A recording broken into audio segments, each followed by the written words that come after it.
We interrupt this program to bring you an important Wayfair message. Wayfair's got style tips for every home. This is Styles McKenzie helping you make those rooms sing. Today's style tip. When it comes to making a statement, treat bold patterns like neutrals. Go wild, like an untamed animal print area rug under a rustic farmhouse table from Wayfair.com. Arr, fierce. This has been your Wayfair style tip to keep those interiors superior. Wayfair, every style, every home. We interrupt this program to bring you an important Wayfair message. Wayfair's got style tips for every home. This is Nicole Byer, helping you make those rooms flyer. Today's style tip, when it comes to making a statement, treat bold patterns like neutrals. Go wild! Like an untamed animal print area rug under a rustic farmhouse table from Wayfair.com. Ooh, fierce! This has been your Wayfair style tip to keep those interiors superior. Wayfair, every style, every home. Hi, and welcome to the first episode ever of the DIY Science Podcast. My name is Joram, and hosting with me tonight is Lucy. Hi, so we got to know each other through a project that we've both been working on recently, Science Hack Day Berlin, which is a volunteer-run community hackathon. We're so my background basically is in kind of community organization around science. My original background is in molecular biology, but I left the lab some time ago and I've done a few different things since then, including getting into organizing community around science outside of institutions. Yeah, and I also come from like a similar background. I'm still in academia technically. I'm finishing up my PhD right now in molecular biology. But through the Science Hack Day Berlin, I got really into the open science movement, and especially now what we want to call the DIY science movement. And this is how we got into the idea of doing a podcast about it, which we call then the DIY Science Podcast. Yeah.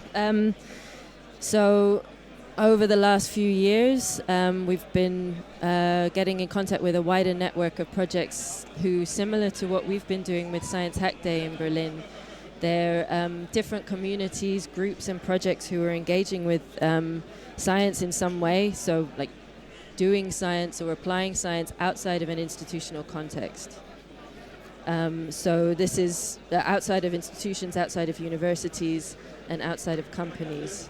And there's lots of different reasons why you would do that and different motivations you would have for doing that. So it could be from people who are into biohacking, building their own molecular biology labs in their kitchen or garage, or in a hackerspace, to building DIY scientific equipment, maybe open source, hopefully open source, or gathering data for environmental activism using DIY tools, or maybe even using science as a medium for artistic expression. So these communities, they're forming communities of practice who are really learning how to use science and to appropriate science for their own purposes, and opening science up to new perspectives by doing that. It's a kind of civic self-empowerment, and it really goes a long way to making democratizing science, we think. So there are people coming at this from different perspectives, and we're really interested to kind of gather these different stories together under one roof, and we've chosen to call it DIY Science through this podcast and through a few other things, and we really want to show the diversity of this movement, so all of the different things that people are doing around this in this way, show what potential it would have, and try to understand how this fits into the bigger picture of science and society. On the other hand, we really want to learn from one another, so we want to connect communities in a peer-to-peer kind of way. I think Joram wanted to say something about that. Sorry, we're trying not to steal each other's words. No, it's all right. You already said it. Like the idea behind this podcast, especially, is that we bring different DIY science communities together and specifically listen to the stories that the members of these communities have to tell, because just as diverse as these communities are, so are the stories that these people can tell. And with the podcast, we want to give them a forum or like a voice to share their stories, to share their experiences, to share the things that they have lived through with their communities, how they found their communities, and also to give the possibility to sort of bridge different communities. We found that many communities within each other are very well connected.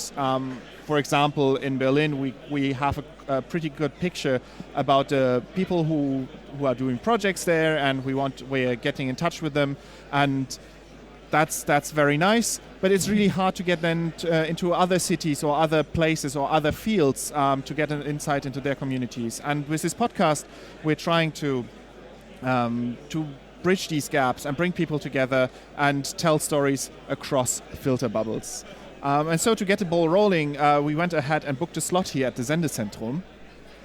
Yeah, which is a little bit scary, to be perfectly honest, for some very rather first-time podcasters. Joram has a little bit of experience. Yeah, a tiny bit of experience. Yeah, it's going to be awesome. So we're here in the Sendezentrum at 34C3, the Chaos Communication Congress. And it's a really good spot for us. Really like to be at the home of hackerdom like this. There are quite a lot of projects and some really interesting people here who are from biohacking to bioart, and there's been already some interesting talks on open source scientific tool development. And we are really excited to have with us for an interview for this podcast, Dawn Walker, who's sitting across from us here. She's a PhD student from the University of Toronto, but the reason that we want to talk to her today is about the work that she's been doing with the Environmental Data Governance Initiative, which is a new initiative from the US. And I think actually I'm just going to hand over to you and let you introduce yourself and how you got into this, how you got started with this initiative. Sure, yeah. First, thanks for having me. I'm also interested in many of the themes and topics that you mentioned, and to learn about other projects, especially I think being based in Canada. Sort of what I'm aware of is more in North America, so seeing kind of what's happening in a European context. So I'm a PhD student, like you said, at the University of Toronto, and I'm kind of interested in themes of data justice and really drawing on techniques that are from participatory design and open source and open hardware. And I'm kind of, what I've been doing so far is looking at projects that are kind of already grappling with this, and that kind of comes out of community science or DIY science. I think Public Lab is a great example, or grassroots or counter mapping, and that kind of connects to some of the work I had done in my master's. And then increasingly looking at decentralized web projects. So I don't know if you want me to start by like a bit of an overview of what Edgy is and then how I got involved. Would that be a good? Yeah, I think it would be really nice if you could just summarize a little bit the work of Edgy and how you got interested in it and how you found your way into the project. Sure, yeah. So Edgy, I will refrain from saying Environmental Data and Governance Initiative another time after this because it's a mouthful and I stumble over. We interrupt this program to bring you an important Wayfair message. Wayfair's got style tips for every home. This is Styles McKenzie helping you make those rooms sing. Today's style tip. When it comes to making a statement, treat bold patterns like neutrals. Go wild, like an untamed animal print area rug under a rustic farmhouse table from Wayfair.com. Fierce. This has been your Wayfair style tip to keep those interiors superior. Wayfair, every style, every home. Hello, it is Ryan, and I was on a flight the other day playing one of my favorite social spin slot games on ChumbaCasino.com. I looked over at the person sitting next to me, and you know what they were doing? They were also playing Chumba Casino. Everybody's loving having fun with it. Chumba Casino is home to hundreds of casino-style games that you can play for free anytime, anywhere. So sign up now at ChumbaCasino.com to claim your free welcome bonus. That's ChumbaCasino.com and live the Chumba life. Sponsored by Chumba Casino. No purchase necessary. VGW Group. Void where prohibited by law. 21 plus. Terms and conditions apply. Right, formed in the wake, I guess, immediately after the most recent U.S. election. So there was an email thread sent out to a few researchers. I think like the 14th of November or something like that. So directly after, kind of saying, okay, this happened. Now what? We have to do something. And so it was kind of formed as a reaction or a response to very public statements that kind of showed that there was a risk or a vulnerability to the existing federal climate and energy policy and data infrastructure in the United States. So we're a little over a year old, that means, and in that year, we've kind of grown to a network of over 150 scholars, organizers, and people who are members of sort of related nonprofits. And we're a distributed online organization that kind of has a few key projects that we've done in the past and sort of areas that we're working on into the future. One of the main ones is grassroots archiving of federal environmental and energy data. The other one is an interviewing project where we've spoken to either more senior or recently retired federal employees at key agencies, the Environmental Protection Agency and OSHA. And then another project is monitoring federal websites to see sort of shifts in access and context, and I'm happy to speak about that more probably in relation to the archiving, because kind of we didn't know what to expect, and sort of all of these sort of grew out of what we were seeing in the moment. So I see the monitoring and archiving work as really linked, and interestingly, like they complement each other in interesting ways, but difficult to like give a one-line synopsis of. Yeah. And one of the other areas that we've been doing is something that we call capacity and governance. So thinking about, in response to new policy that's put forward or proposed changes, providing what we kind of frame as rapid academic analysis, and also thinking about providing public statements that sort of analyze and speak to and try and understand sort of potential impacts of this. And then the last one, which is more of an emerging area, is environmental data justice. And so that's us sort of, I think, drawing from many people in EDGI's background in environmental justice and their work, with and as a part of environmental justice communities, and kind of emerging data justice organizing that's happening. A good example would be the Detroit Community Technology Project's work, but then also the way that data justice is being discussed in academia. I'd say like critical data studies being one of those sites. And so sort of I think there's this way that environmental justice kind of positions data that could be at odds with the way it's positioned by data justice scholars, kind of coming out of the disciplines that they're working from. And so trying to like understand that tension and thinking about what's afforded by reconciling an understanding of data justice that's coming from kind of being conscious of surveillance, and then also environmental justice, which is really aware of why access and openness and transparency of data is really important. And so how did you then get involved into this? So you were part of this initial mailing list, and that was like immediately the point where you said like, yes, that's it, that's the stuff I want to work on? No, I wasn't actually, but I got involved pretty quickly in December. So I have said I'm based in Toronto, and a couple of the people who were on that initial email were based in Toronto, Michelle Murphy, Patrick Kilty, and Matt Price. And kind of one of the first things that happened was that EDGI organized an event called Guerrilla Archiving, and it was held December 17th in Toronto, kind of as quickly as possible to mobilize something. And at that event was really starting to think through, this was before we had any plan about like what grassroots archiving might look like in this context for environmental data. Sort of trying to both do some, but then also strategize about how to keep doing it in the lead up to the inauguration and then after, because we didn't really know how fast changes could come, but we're really seeing January 20th as this big day where, the day after, things could immediately shift. And so because these people in Toronto were already involved, Matt Price had come to a Civic Tech Toronto meetup, and so Civic Tech, I don't know if Code for America or Civic Technology Movement is something that's sort of popular or something that people are aware of here in Yeah, Europe? definitely. Yeah. Okay. Certainly in Berlin, we know a lot about. We have quite a few nice civic tech initiatives. Awesome. Not necessarily working in the science space, but sorry, my microphone keeps falling away from my mouth. Sorry. Yeah, it's something that we know about in Berlin for sure.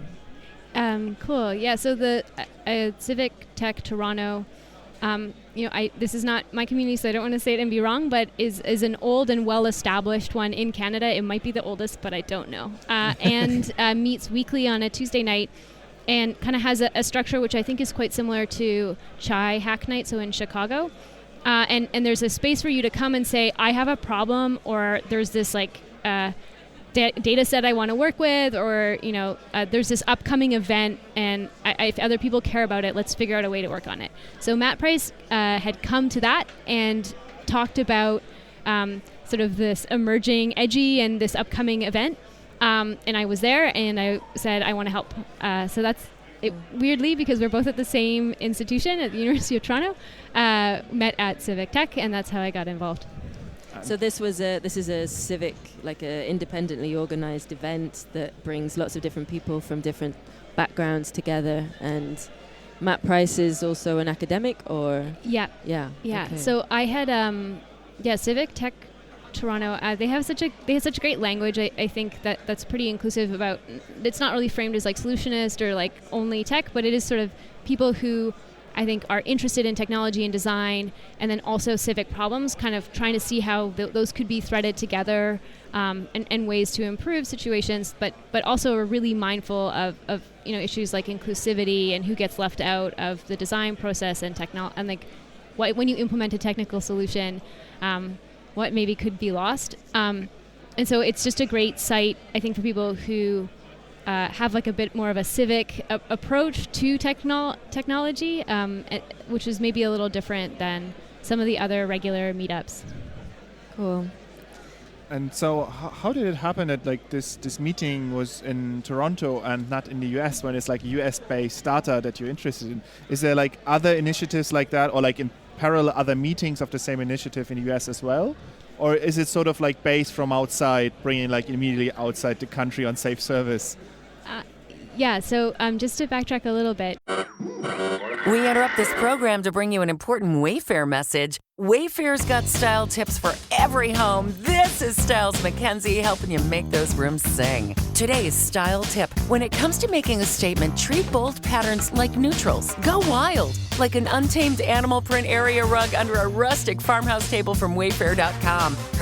Fierce. This has been your Wayfair style tip to keep those interiors superior. Wayfair, every style, every home. Ryan Seacrest here. When you have a busy schedule, it's important to maximize your downtime. One of the best ways to do that is by going to ChumbaCasino.com. Chumba Casino has all your favorite social casino games like spin slots, bingo, and solitaire that you can play for free for a chance to redeem some serious prizes.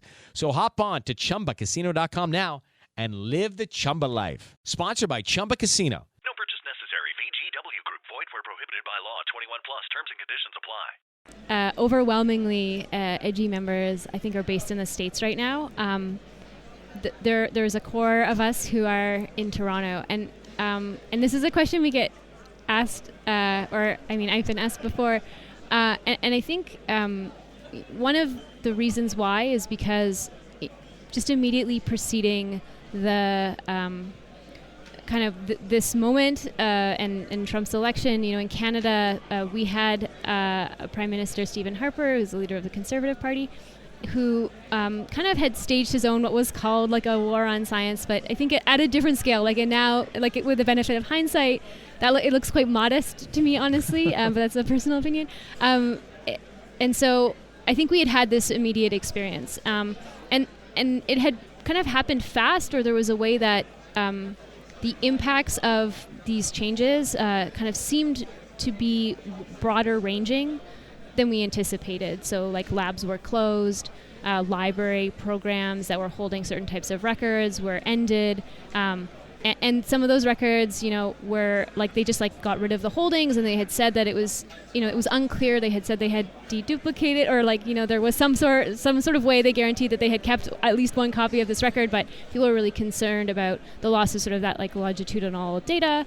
And then, additionally, there was restrictions on what scientists could say to the press. So there had already been, I think we were a little bit primed. And so people who were originally involved with planning the Guerrilla Archiving event, many of them had been really active in sort of mobilizing engagement around those issues in Canada.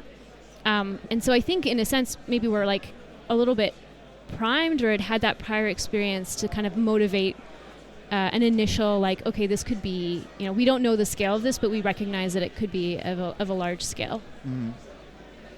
So you already had that deadline of the 20th of January in mind, and like how quickly did you manage to kind of build up the organization to kind of work towards that deadline? What were your early plans? Like, how did you start figuring out how you were going to play this? Yeah, so EDGI is, I should also say this about EDGI. It's a distributed organization where also we make decisions by consensus and are really interested in thinking about kind of and trying to enact these non-hierarchical organizational protocols. And so a lot of this has been really like emergent and unfolding. What had happened sort of back in December and January, which feels so long ago, but really is only a year ago, was that there had already been some people who are willing to take the lead on a few key areas. So that the archiving and sort of knowing that we were interested in preserving or ensuring that data didn't disappear was really important. And then also thinking about the institutional memory that sort of could be lost by employees leaving or job cuts. So there's a steering committee for EDGI, and sort of many of the members who are sitting on the steering committee have been very active through many of the sort of areas that EDGI projects have been happening in, and they were kind of like taking the lead on those. So the first event was really led, I think, by Michelle Murphy and others in EDGI. It's sort of hard to do like single authorship or sort of. It's important too, but it's also, there's so many people and it's so hard to try to make sure you recognize everyone's work. But so that event had happened, but also we had reached out and kind of been contacted by other people who were interested in doing work. And so it very quickly partnered with another organization called Data Refuge. There was a few other backup projects, sort of Climate Mirror, Project Azimuth, and had started talking with Internet Archive about how we could funnel stuff into their collection, because the Internet Archive, in partnership with a library program, actually does end-of-term crawls, because that's sort of they recognize that the end of a presidential term is a time where a lot of the content on websites, federal websites, could change. And so they had already had this existing end-of-term archiving program that had run for 2 previous end-of-terms, and had a way for people to nominate stuff in addition to their own selection process. And so kind of really early we identified contributing to that as one of the key ways to have people ensure that at least sort of like landing stages and certain types of data would be archived. And so we started talking with partners, and then end up kind of jointly coordinating with Data Refuge to hold what got known as data rescue events. And in advance of January 20th, this is like maybe where my numbers might not be accurate. I think 3 were held of what wound up being 49. So and that was across the US, the states, and Canada as well. Yeah. So the first one was in Canada, but all of the remaining data rescue events were in the States. We've had subsequent sort of related events and kind of development sprints and stuff like that have been like in multiple locations, including Toronto. But yeah, for data rescues, they're primarily in the States. And what kind of people did you have coming along to those events? It was a really big mix, which is really exciting. And I think kind of signified that, this was kind of the question of like how do we preserve access to environmental data and who cares about it and who uses it or who it impacts, even if they aren't like a direct like user of data, is a wide group. And the Data Refuge people are it's a project that is based at a Penn and at the libraries there as well. So there is a fair number of people from a library and archival background, also people who are employees at agencies. So are scientists and work with this data because they're kind of at those agencies, or people who work with that data who are academics who kind of have a stake in it or understood what was the data that was important to them from key agencies. In addition, we had just a lot of people from the public who had heard about it and it mattered to them and wanted to do something and kind of felt this like urgency to respond. I think I think that was a common theme that I heard from people was just like, I want to help. I want to figure out how I can be involved, and this feels important. Can you estimate like some rough numbers of how many people you got involved sort of from the start or in the like early period? Because like this was then in 2 months. You said you had like 4 events already organized between like December and 20th January. It's 49, you said. Huh? And the 49 goes into June. So there was June, 3. It is Ryan Seacrest here. There was a recent social media trend which consisted of flying on a plane with no music, no movies, no entertainment. But a better trend would be going to ChumbaCasino.com. It's like having a mini social casino in your pocket. Chumba Casino has over 100 online casino-style games, all absolutely free. It's the most fun you can have online and on a plane. So grab your free welcome bonus now at ChumbaCasino.com. Sponsored by Chumba Casino. No purchase necessary. VGW Group. Void where prohibited by law. 21 plus. Terms and conditions apply. 4 before January 20th and then after. Yeah. So like how many people could you mobilize so quickly? I think so. We don't have accurate numbers on that, and so I wouldn't want to. Rough. Is it like in the like tens or hundreds or? So of attendees, we have some estimates that are in like over 1,000, so thousands of people who attended all events. Some were quite small, some were over 200 people at one event. There were local organizers who did all of that, like really. Difficult labor of throwing together an event very quickly, and as someone who's done that, I really credit them for the success of all of these events. And there had been initial outreach from the Data Refuge and Edgy people to people they knew across the state. So we had kind of done this initial relying on people we just knew from prior efforts and kind of knew had a similar interest to see if they were able to hold an event or knew someone there, and that was kind of like a way that we were trying to like spark maybe that interest in organizing. But then at some point it kind of the people who were there who were interested sort of took on that coordinating work.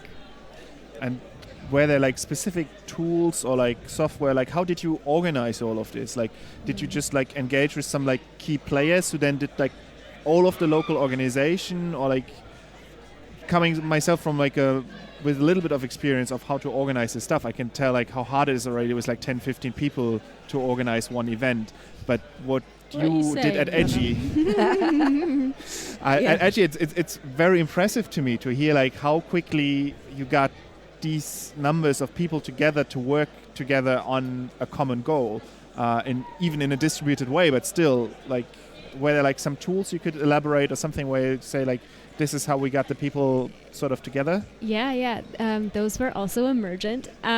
So we started with like, I think the tools that we had used before. And in terms of, I'll answer this 2 ways, but like ask a clarification if I'm not answering exactly what you're interested in.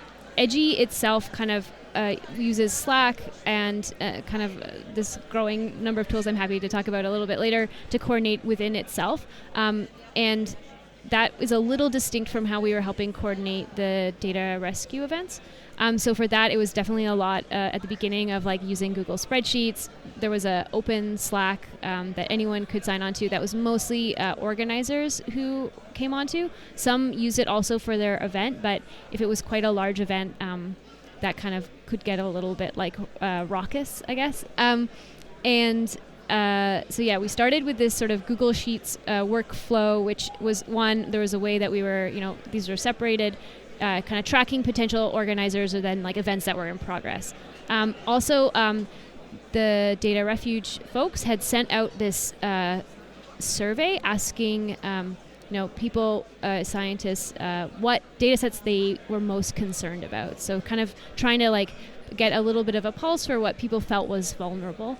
Which I think also we had been reaching out to people we knew who were in those agencies or people who might have a stake or an interest as well. But that survey, I think, was a really great way to kind of get a feel for, types of data that people felt was important and were really actively using. And then in addition, we kind of had this sort of triaging who was working on what, because very quickly there was almost overlapping events or people who would start a thing. And that was also originally Google Sheets, which is now, to look back at, terrifying. And I think before February, so I think probably after the third or fourth event, we actually flipped to using this custom, basically workflow React app that is open source. All of Edgy, everything that has been developed by Edgy volunteers and contributors, is all the code is up on our GitHub page. So we had this workflow data management app, and that had also kind of developed in sync with us kind of understanding what would be important in terms of doing any of this preservation or archiving work, and kind of what that cycle of moving or preserving that data would look like. And so again, I think people who had a really strong experience in electronics records preservation and libraries, I think raised a lot of key considerations about how you want to preserve citability and thinking about integrity, and sort of how you have that verifiable or way to trust that this copy you're looking at, which is not on a federal depository, might be the same thing or is the same thing if it were to ever go down from a federal depository. And so we kind of had this workflow. The whole workflow and documentation is also up. I'm happy to provide like a bunch of links if you want to make them available to your viewers. And so it kind of, the process got divided into a few phases. And I think that was also recognizing that we had a range of backgrounds of people coming to these events. And so there were people who kind of just heard about it and wanted to do something. And so we had a group of people who were doing what was called seeding and sorting. And that was kind of looking at, and based on sort of priorities established from that survey as well as other sources, these federal web pages, which can be quite Byzantine, and also like kind of where data is on them is not always clear, and you may have to drill down to get to like an important thing, and actually nominating those sort of maybe lower pages that might have been missed by just like a higher level crawl from the Internet Archive's end of term crawl. Nominating those ones as well to be the starting point for a crawl. I don't know if I feel like this might be a little too in-depth, but just to say that there are kind of constraints on how crawls are configured to be run for the end of term, which means there's a chance that certain pages won't be archived. So we had people kind of just do this like surveying of web pages, sort of saying, okay, this was identified as important, or we're like looking at this chunk of programs and we're going to go and make sure that the Internet Archive crawler could start at some of these lower down or lower in the hierarchy pages, and to try and make sure that they get archived there. Then we had also additionally started running into pages that, again, due to constraints with that web crawler, we had a reasonable, I guess, thought that they wouldn't be able to be archived, and highly dynamic and interactive web content is sort of this type. And as a point is why that's really important, especially for like environmental justice advocacy, is there's a lot of times where communities or advocates are accessing kind of really important data through these like interfaces where you have to like search or complete some sort of query and then get behind some wall before you find this data set. And they're kind of the more user-friendly, but at times, I think... It is Ryan Seacrest here. There was a recent social media trend which consisted of flying on a plane with no music, no movies, no entertainment. But a better trend would be going to ChumbaCasino.com. It's like having a mini social casino in your pocket. Chumba Casino has over 100 online casino-style games, all absolutely free. It's the most fun you can have online and on a plane. So grab your free welcome bonus now at ChumbaCasino.com. Sponsored by Chumba Casino. No purchase necessary. VGW Group. Void where prohibited by law. 21 plus. Terms and conditions apply. Still pose access barriers, interfaces, and so the fact that those are ones that are really not able to be archived, I think is a really an ongoing interesting challenge and tension or that I think we're aware of and thinking through here. But we kind of knew, okay, we know this thing probably won't be archived, but this is important as a resource, and people are using this as a resource, and we want to make sure that we recognize that. So we were quickly finding those things. And so then there was this sort of phase where we were researching and trying to identify, okay, if they're not archiving, not able to be archived by this crawler, why? And then let's sort of classify it a little bit, and then let's sort of triage it and sort of give a bit of an estimation and fill out some like information about what we think the problem is or a potential solution, and then actually having people writing custom scrapers and scripts to then get some of that content.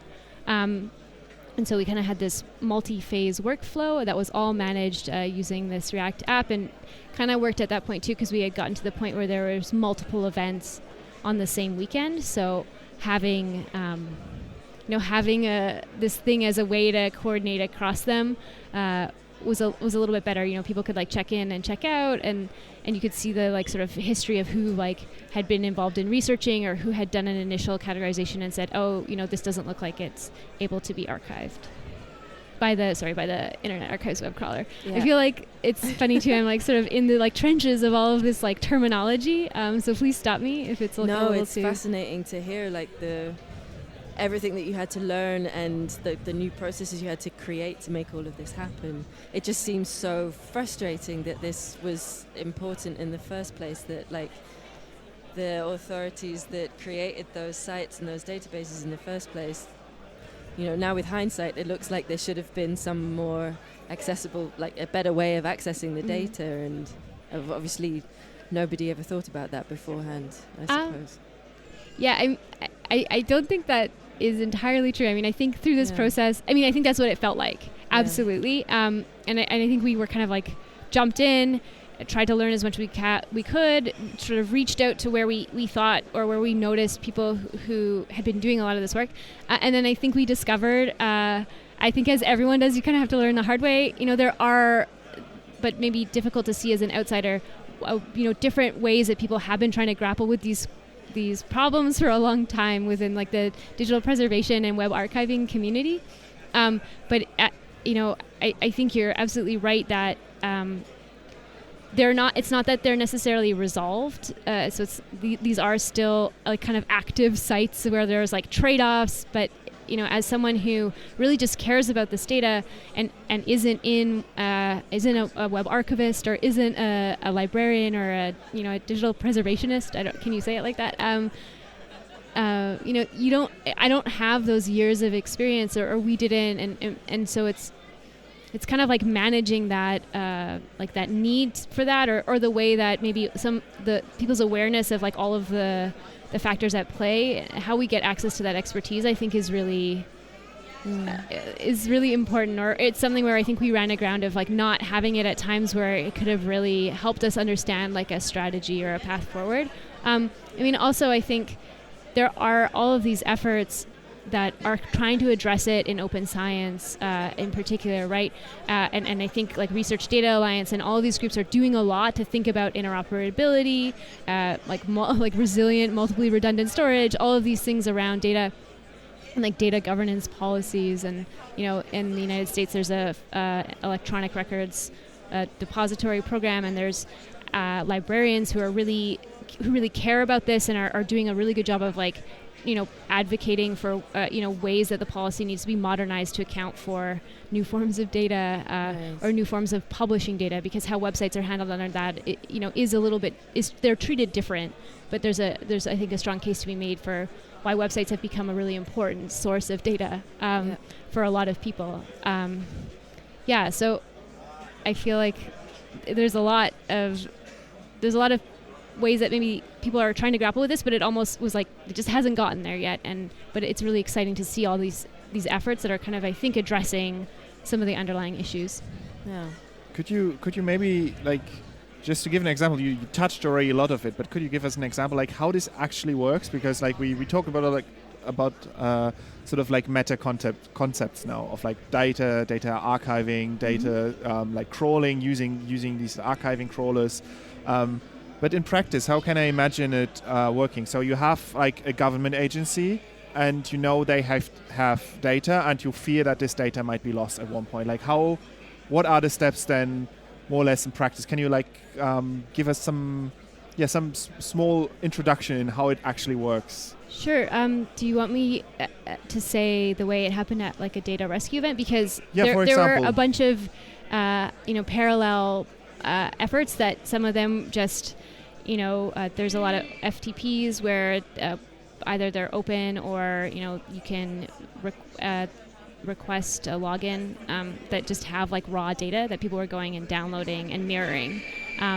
So that was a little different than the edgy approach. So at a data rescue event, basically what would happen is it would have been organized, advertised, a little bit of prior information just trying to describe what we're doing. Something very strange is happening. Something is like... We're not entirely sure what it is. I'm also like... for the listener, it's, I think, music. Yeah. Highly. Exactly. It's the perfect place to play music, next to the podcasting center. Yeah, I hope it's not like too loud on our microphones. We definitely have it on our headphones. Yeah. Yeah, let's pick up. I think we have a break at least, if not a reprieve. Sure, yeah. Okay, so at a data rescue event, typically they kind of had a focus on one area, maybe tied to who ended up being an organizer, or maybe some of the people who had prioritized data sets, saying like this is an area that people haven't looked at before. So it would be an agency. EDGI really, I think, cared a lot about the EPA, which isn't so much holding climate data, but environmental data and data that's used really heavily in environmental justice advocacy. And I think why EDGI cared a lot about that was that there had been enough public statements that were kind of making clear that EPA was a target or under threat for cuts. So there had been, before an event, there would have been perhaps some focus of like what agency would be the one that people would be looking at. I think three, but a few EDGI members had developed this kind of classification scheme, so like a way to kind of categorize different website, the different agency kind of like sub-programs, and so it kind of helped people understand or kind of group what they were looking at or know what to look for to kind of segment different people at an event. So when you came to an event, there was sort of an initial welcome and a bit of a triage. So saying, if you have experience browsing the web, and or like working with browser extensions, or like a bit of experience like looking at websites and sort of understanding their underlying structure, the seeding and sorting, so reviewing websites would be a great place. If you have some maybe front-end development experience or development experience more broadly, especially if you've written a scraper before, or you know anything about scraping and web scraping, or a crawler, or if you know anything about web archiving, which was a bit of a rarity at these events in terms of people who showed up, then you may want to go to the research and what was called harvesting area. And then if you are like a expert in any of these types of data sets, like there's kind of a range of things. We ended up pairing people together or working in small groups, so kind of trying to like distribute some of that expert knowledge about these particular data sets. And then we typically, this sort of depended on the event, but at many events there was sort of a storytelling track, which I think was trying to capture why people cared about it or why they were there, and putting that up on Twitter or taking photos, maybe making like a Storify, or doing sort of some of this like ethnographic documenting of data rescues, or why people cared about environmental data. And then there was typically kind of like a let's talk long-term strategy track, which is a little more open-ended, because people come to these events, and I think even if you do your best job to try and set expectations, everyone comes with a range of expectations. So trying to be inclusive of that, and then also inclusive of people's background and experience. So you would come, have a welcome, kind of self-identify and move into one of those different tracks, but also you could move throughout the day as people did. And then because we had like some advanced coordination with that local organizer, that the organizer would be like, this is the area that we're going to focus on, or this agency, or this group of programs. And then kind of throughout the day checking in and making sure that people were working on those. Do you want me to go more in depth about the workflow? I mean, I'm actually quite curious how you actually scrape the data off the servers, because the servers, or like the repositories that I know from like my limited like overview of like biological data, for example, they're often really hard to access. Like there's not like you can get individual pieces of data. Like in my case, let's say like a gene information of something that somebody investigated at one point. But if I wanted to get like the whole picture, like all of the data that was put in that library, there are not straightforward ways often. So that's why I see, from my point of view, I see that that's where it's a big struggle to get that data. So maybe you could, give an overview of how you actually get the data of the service. Yeah, I mean, I think our first attempt was like, let's let the Internet Archive and their crawler grab it, because that's what they do. And also like their preservation policy is like, we will preserve this for as long as possible. That's great. Then for things that weren't able to be archived in that way, or that we had sort of categorized as that, it was always a little bit bespoke. We developed like a set of scripts that were kind of like easily repeatable tools that you could use in your browser using like the developer pane to like extract all of the URLs on a page, and then run so you'd have to be familiar with the command line, because then you would run like a bash script to then like download a bunch of those things, and kind of we had a pattern where you would be building like a base URL and then all of these sort of like paths afterwards that were say here as an example from the EPA, like an environmental impact statement, the EIS reports. That was one that there wasn't a way for a web crawler typically to access it because of how the query, how a query was used to generate the list of them. But then we saw, so you would like research this, you could sort of see that there was a pattern for the things that were being generated. And so we just had a script that like looped through all of the possibilities and tried to download them. And then that didn't work. And so then we went through a variety of like tested and failed solutions before we got to actually running, there's a few existing, more than a few, there's existing open source projects that are for scraping and popular libraries for that. There are also kind of like all-in-one projects that are for running a web crawler, or kind of running like a headless like browser or things like that you can do a lot of that like pre-programming or automation work.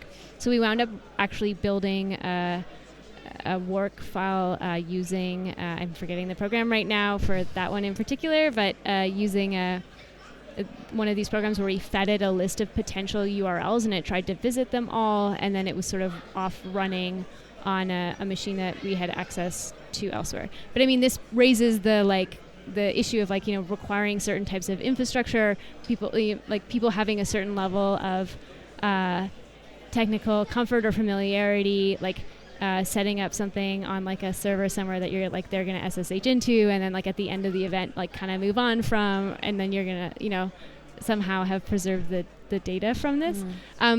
So I think it's a massive task, and it's not consistent, and kind of each one of these things that was not able to be archived in many cases was a bespoke, there was a new solution for each. There were kind of these sort of configurable or modular components that we kind of brought together to kind of speed it up. And after a while, you kind of could see these patterns. And so we had developed these ways of triaging to try and start to group them or see those. I think the other point to raise is that in many cases, that may be the kind of what we found is and was flagged as not harvestable might have been the sort of most human readable like landing page for that data.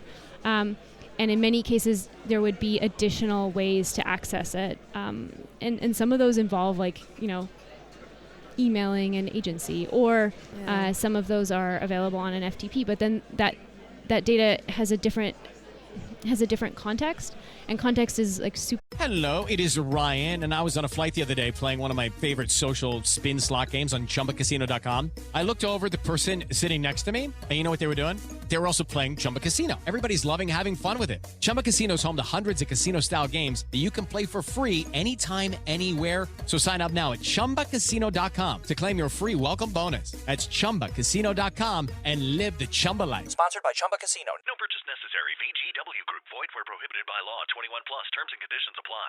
Important, I think, to understand like recovering it, especially like recovering it in an exploratory way. Like if you don't know what you're looking for specifically, like you're like not aware of like that year and that report exists, you're just trying to find information that's like more generally about a topic, that context is critical.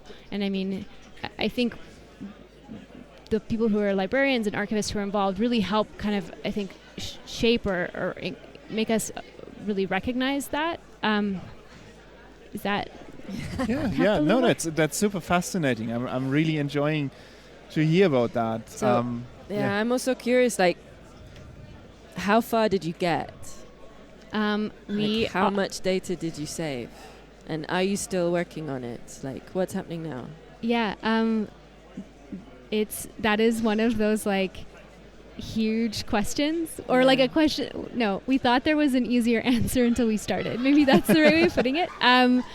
So one, I actually don't think we don't know what a total is, right? Like that. So it's hard to say how far we got when we couldn't actually tell you how much is out there, right? Because it's sort of distributed across all of these federal agencies, and many of them are not many. They all have their own ways of preserving and like backing up and having like redundant storage, and particularly in the context of like climate data.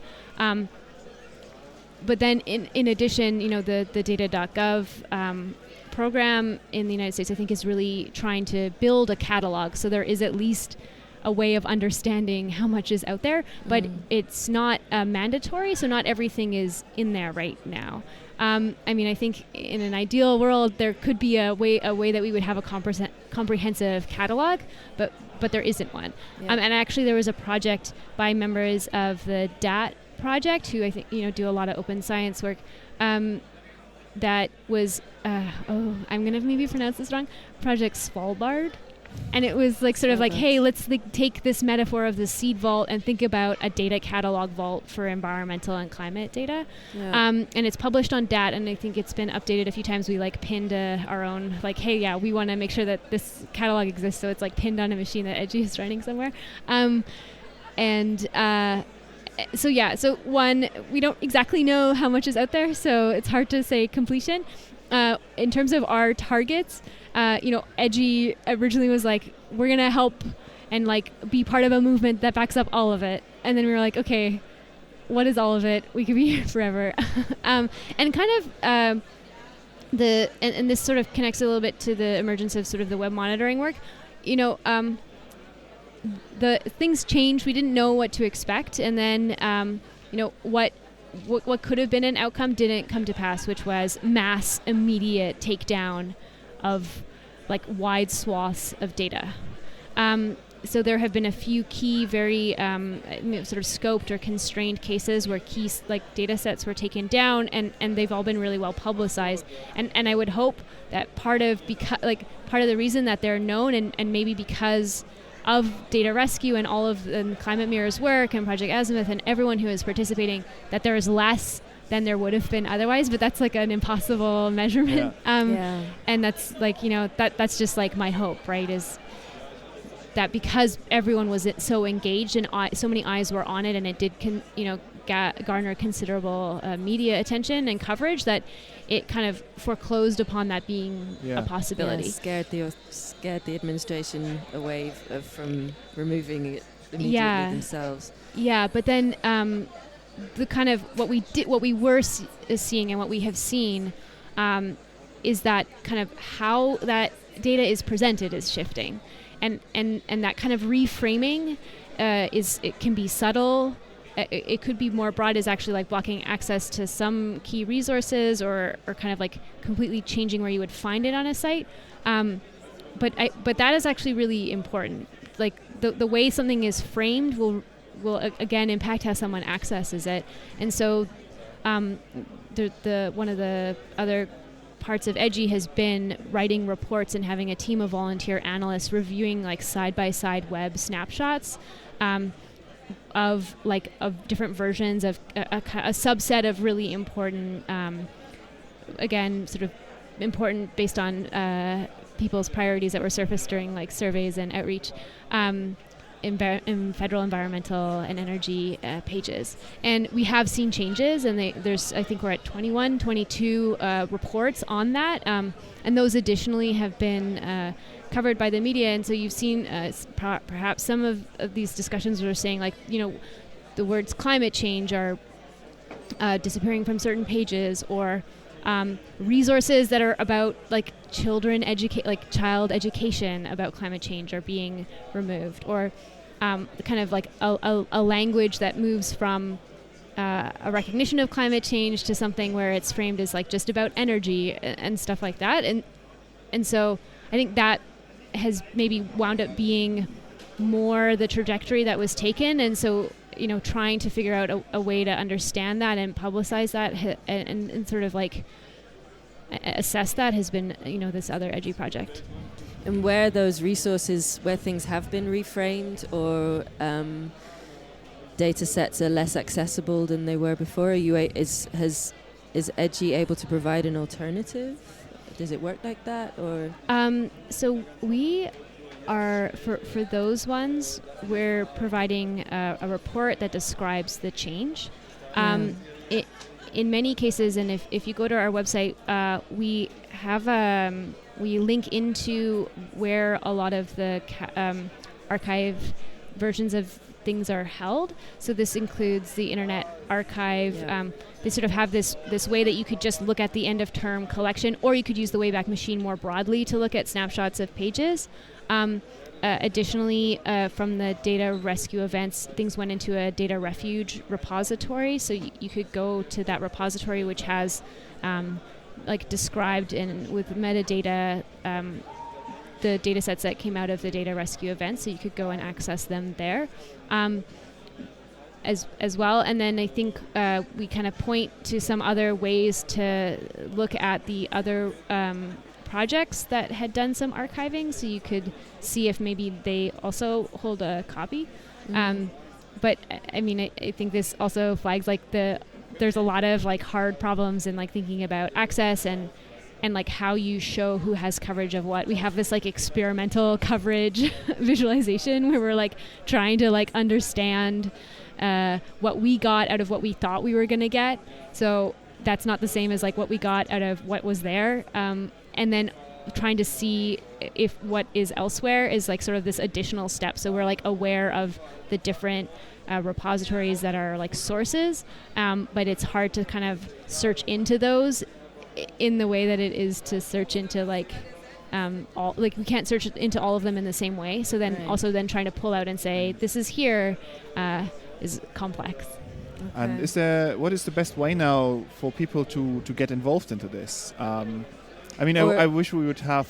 We're running a little bit out of time. Yeah, exactly. Oh, I wish sorry. No. I wish we would have more time to like really go in depth in this. I find it fascinating, but just like quickly, maybe are there attachment points for people now to get involved into this, like on a like individual scale up to like really getting involved in the project itself? And what is Edgy working on going forward as well? So what are the priorities now with all of this experience that you've had? Sure, So we, absolutely. If people are interested, I would love for them to reach out. And the main way, I think, would be to go to our website, which is envirodatagov.org. I'm not going to spell it out. I'm going to hopefully just provide a link. We will link to everything. We can do links. And there's a newsletter and a way to reach out to say, hey, I want to join. And so membership is open, but we have a nomination process. And that just means you sort of say a little bit about your background and what you might be interested in working on.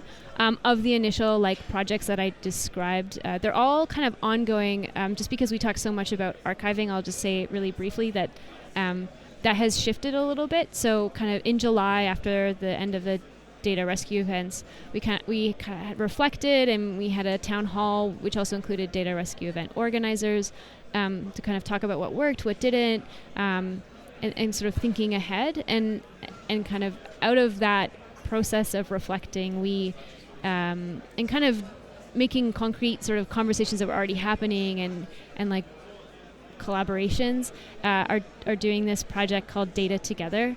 I'm holding a sticker. I just thought I would hold it and look at it. It's a very nice hexagonal sticker. Yeah, it's very nice. It's so great. Colors are very nice. Credit to Brendan O'Brien for the design. Right.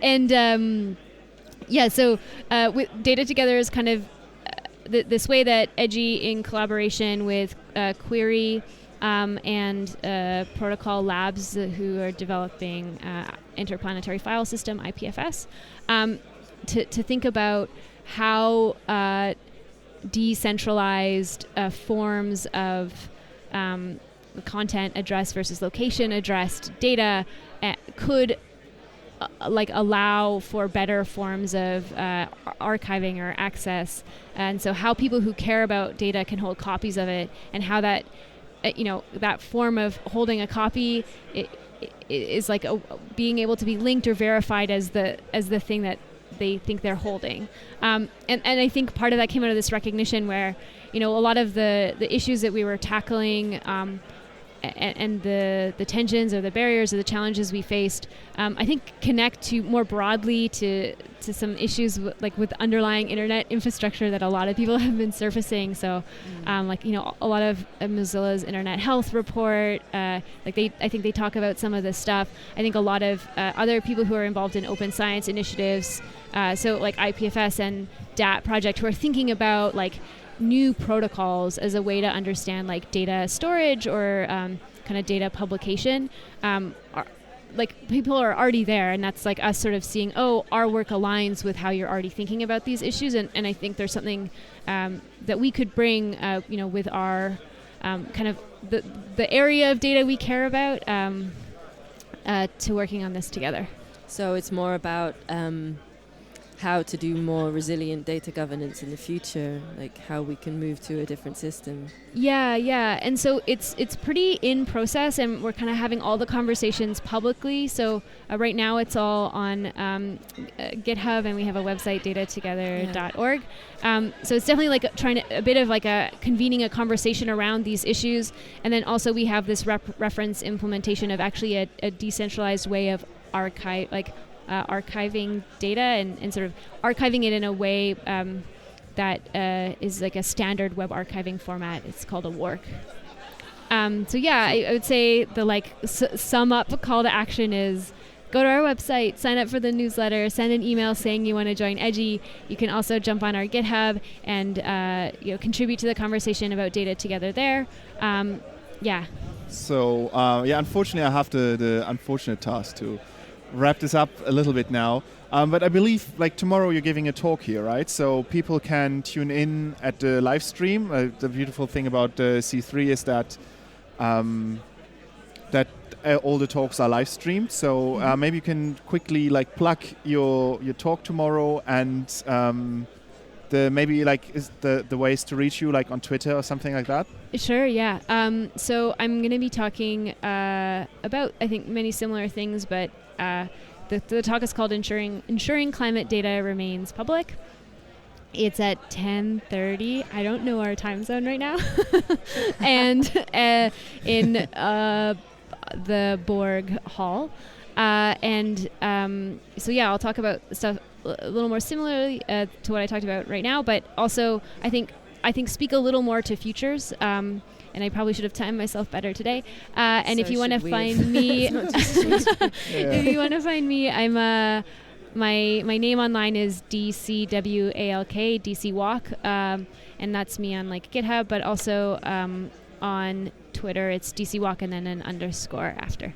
Cool. Okay, thank you very much. It was a pleasure. I wish we would have more time, but I encourage everyone to either watch the live stream tomorrow if you're listening to this live, or if you listen to this as a podcast later on. There will be a recording available also on media.ccc.org, I believe, but we will put all the links in the description to this.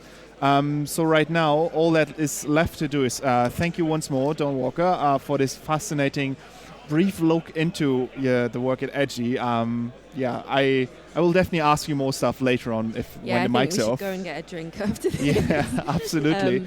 And thank you very, very much for being our first podcast guest. Yeah, no worries. This Thank was you for having me. Very cool start for us. So thank you And very now, just like if you want to get in touch with us, we are also on Twitter under DIY Science Podcast. If you search for that, you should find us. The handle is DIY Sci Podcast. We are Lucy and Joram, and the last thing I want to do is thank the Sendezentrum, who very kindly hosted us today, provided us with the infrastructure, and they're very, very nice people. Thank you very much to the Sendezentrum, and we wish you a very nice evening. Goodbye. Thank you. Yeah, thanks. Hello, it is Ryan, and we could all use an extra bright spot in our day, couldn't we? Just to make up for things like sitting in traffic, doing the dishes, counting your steps, all the mundane stuff. That is why I'm such a big fan of Chumba Casino. Chumba Casino has all your favorite social casino-style games that you can play for free anytime, anywhere with daily bonuses. So sign up now at ChumbaCasino.com. That's ChumbaCasino.com. No purchase necessary. VGW Group. Void where prohibited by law. 21 plus. Terms and conditions apply.